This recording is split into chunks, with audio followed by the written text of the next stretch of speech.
We gathered all our sorrows. The beginning of sorrows was long ago, and it was yesterday, and is today, and will be tomorrow. When it comes, kind to it be, for God has placed a pearl in sorrow's palm. The tree of knowledge is the tree of affliction, and perhaps we choose our joys and sorrows long before we experience them. Commonly, they do not slowly leak into our lives, but come as surging battalions. We enjoy living, sometimes wildly, despairingly, acutely miserable, racked with sorrow. We yet maintain quite certainly that just to be alive is a grand thing. We are a grand community of sorrow, a grand community of life. Grief emotes to us as fear, and so we do avoid it. Fear is a terrible journey, but sorrow is at least an arriving. We weep for that which has been our delight.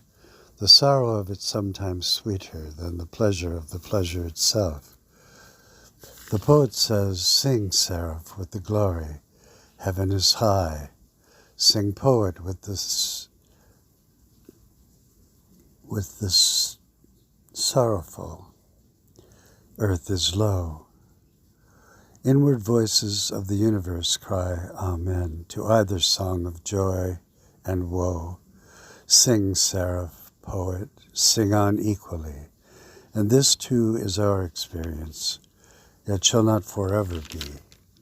Embittered sometimes we may be, but love, divinely given, even as sorrow to the Son of God, even unto us, shows its immortality and leads us nearer to your heaven. Not all tears are an evil.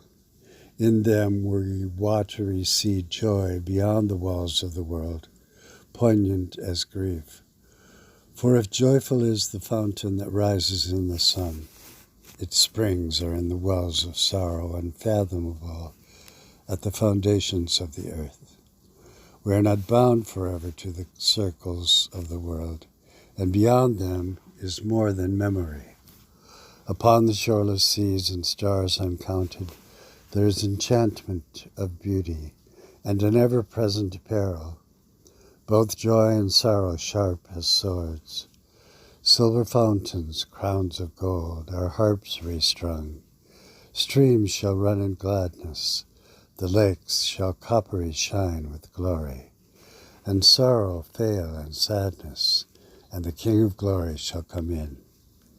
And all before these things shall be the abomination of desolation set free upon the earth, that we conceive that all is lost, and run to thee.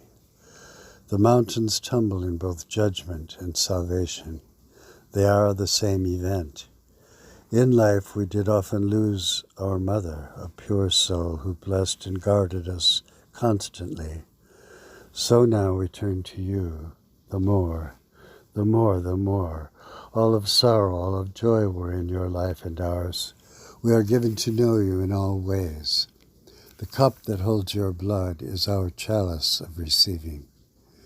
In the autumn we gathered all our sorrows and buried them in our garden.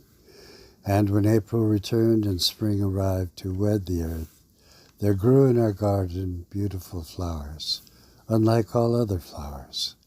And when our neighbors came to behold them, they said to us, "When autumn comes again, at seeding time, will you not give us of the seeds of these flowers, that we may have them in our gardens?" Amen.